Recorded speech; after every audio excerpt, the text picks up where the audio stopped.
essa rapaziada de Pão de Açúcar recebendo aqui um forte abraço do vaqueiro do Nordeste, o poeta Tessa Boiador, no rito da vaquejada, chamando o gado no pé do morão. Canta, poeta boiador!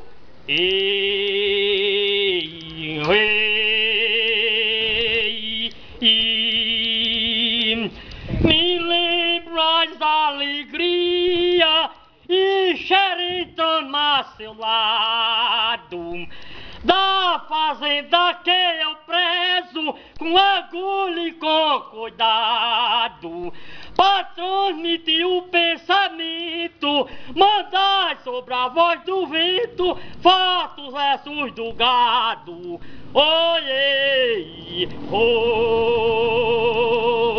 Aqui fica gravado esse grande verso de vaquejada, aqui na frente do nosso amigo Miguel. Um forte abraço do poeta Tessa Boiador, com esse verso de festa de vaquejada aqui, deixando para o nosso amigo Miguel, que gosta da festa do gado e gosta da festa da apartação e do rito da vaquejada, meu filho. E arrocha o nó e deixa cair a boiada, meu filho.